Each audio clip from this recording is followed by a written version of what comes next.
ভিডিওগুলো যে বছরখানেক ধরে আমার গ্যালারিতে সযত্নে রয়েছে সেটা আমার অজানা ছিল। আজকের গল্পটা কিছু জানা অজানা নিয়েই শুরু হোক। তখন আমরা বোম্বে ছিলাম আর এই ট্রেনটা সিএসটি থেকে ভোর 5টায় ছিল। কিছুক্ষণের জন্য ভেবেছিলাম ট্রেনটা আর পাওয়া হবে না, তবে ট্যাক্সিওয়ালার সহায়তায় পেয়েই গেলাম। এটা ছিল আমাদের গোয়া ঘুরতে আসার প্রথম দিনের সন্ধ্যা। আমরা চলে এসেছিলাম ক্রুজ পার্টি। বোটটা সন্ধেবেলা আমাদের সমুদ্রের পাড় থেকে তুলে নিয়ে মাঝ সমুদ্রে নিয়ে এসছে। এখানে স্টার্টার আর ডিনারের ব্যবস্থা ছিল, আর সঙ্গে নাচ গান তো ছিলই।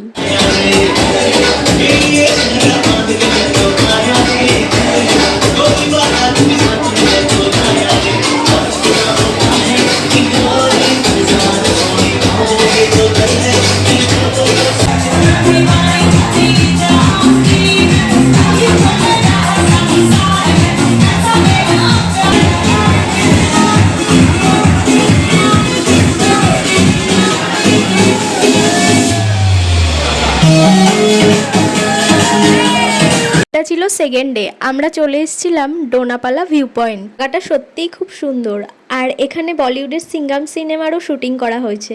আমরা গেছিলাম গত বছর মার্চ মাসে। এখানে বেশ ভালোই গরম ছিল ওই সময়টা, আর এটা বেশ উপরে, বেশ রোদ্দুরের তাপটাও খুব লাগছিল গায়ে। আমরা এখানকার এসি ট্যুরিস্ট বাসে করে ঘুরছিলাম। বেশ অনেক জায়গায়ই ঘুরিয়েছে। এখানে আনলিমিটেড বিচ আছে। আমি সব ক্লিপসগুলো অ্যাড করলাম না, ভিডিওটা অনেক বড় হয়ে যাচ্ছে।